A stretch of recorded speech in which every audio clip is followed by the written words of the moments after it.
Okey, Assalamualaikum warahmatullahi wabarakatuh. Saya Ustazah Nurul akan mengajar kamu subjek pendidikan jasmani dan kesihatan tahun 4. Okey, sebelum tu kamu semua diminta untuk melihat buku teks. Kalau tiada buku teks, boleh buka buku teks online yang Ustazah bagi link. Okey, ni adalah buku teks. Okey, sebelum tu kita akan tengok dulu apa subjek pendidikan kesihatan yang kita akan belajar. Okey, subjek pendidikan kesihatan kita akan mulakan daripada unit 11, unit 12 dan unit 13. Okey, unit 11 sayangi diri, unit 12 pemakanan sihat dan unit 13 bukan ku pintar. Okey, kita hari ini akan fokuskan kepada unit 11. Okey, unit 11 kita buka muka surat 75.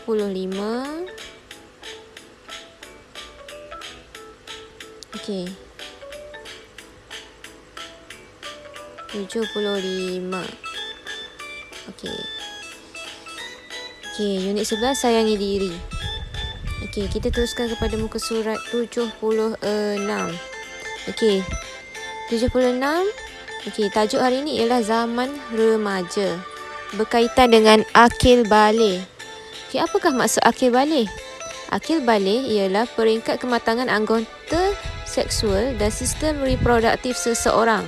Tanda akil balik bagi lelaki ialah ihtilam, manakala perempuan ialah menaki. Apabila seseorang mencapai akil balik, beberapa perubahan fizikal akan berlaku pada dirinya. Okey, yang pertama kita akan tengok kepada akil balik lelaki, ihtilam.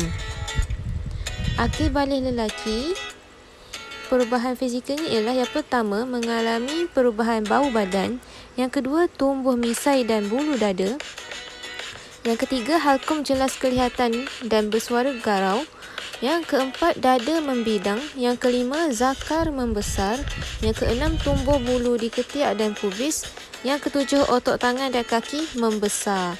Okay, yang pertama mengalami perubahan bau badan, maksudnya badan dah ada bau lah, maksudnya kita peluh je cepat berbau.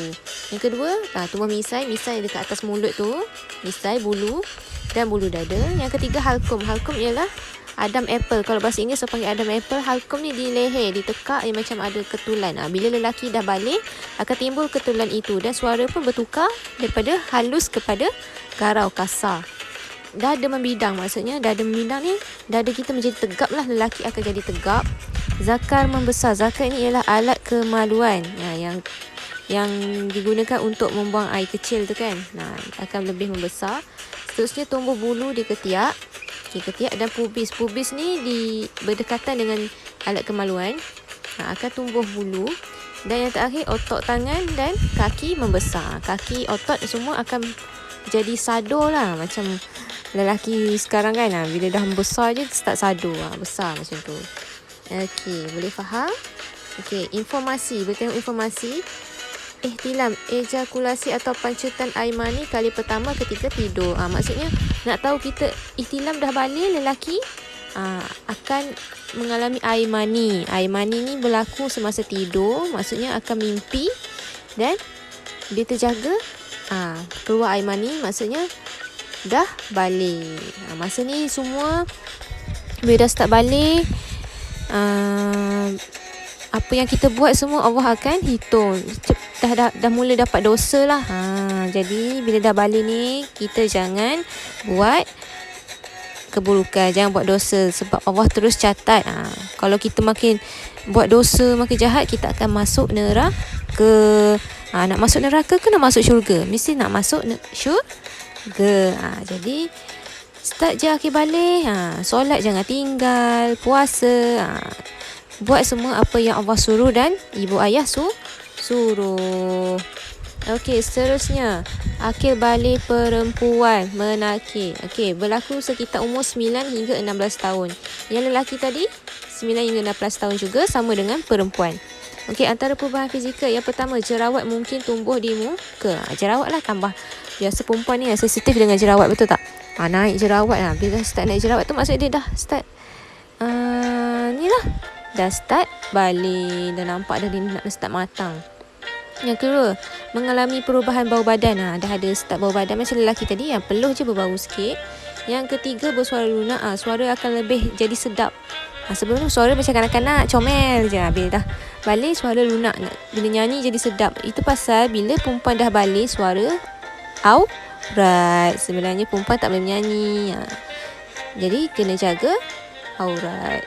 Yang keempat, payudara membesar. Payudara ni buah dada lah. Maksudnya dah nampak membesar. Jadi bila dah besar, kena pakai pakaian yang bersesuaian. Jangan pakai ketat-ketat, nanti boleh nampak bentuk badan. Yang kelima, punggung melebar. Mula-mula punggung kecil. Sekarang bila dah akhir balik start matang, melebar. Yang seterusnya, tumbuh bulu di ketiak dan pubis sama macam lelaki tadi. Otot tangan dan kaki membesar, sama lebih kurang dengan lelaki tadi. Okey, nak tahu kita dah akhir balik perempuan ialah bila keluar haid. Apa maksud keluar haid ni? Darah. Haid ni adalah darah berwarna merah ketulan yang gelap. Apakah simptom haid? Simptom dia perut kembung, senggugut, muka berjerawat, mual dan loya, payudara terasa sakit, gangguan emosi seperti gelisah, murung dan cepat marah. Bila dah start period nanti, samalah dengan lelaki juga. Bila keluar air mani, dah start keluar darah haid. Semua dosa kita dah start tanggung. Kena jaga solat. Solat 5 waktu semua jangan tinggal. Puasa,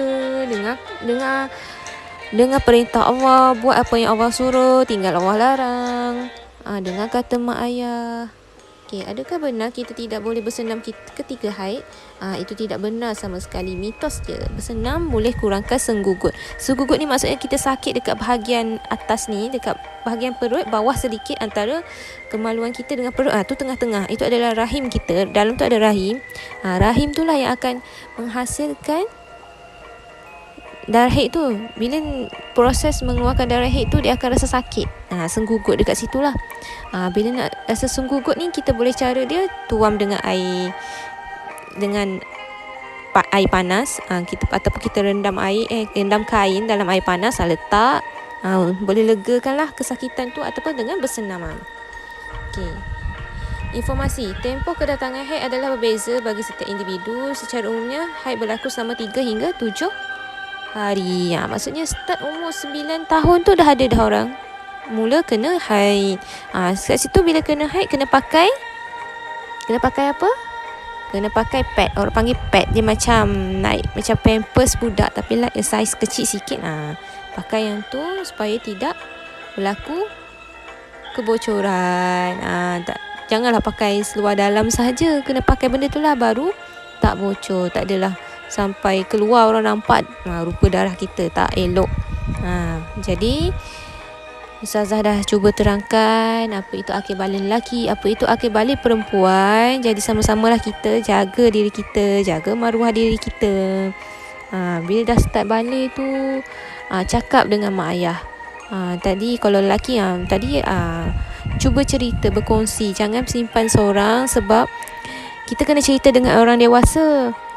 Bila kita cerita dengan orang dewasa akan bagi kita pendapat, akan bagi kita cara nak selesaikan masalah itu. Okey, boleh faham ya anak-anak? Apa-apa permasalahan kita boleh bincang nanti.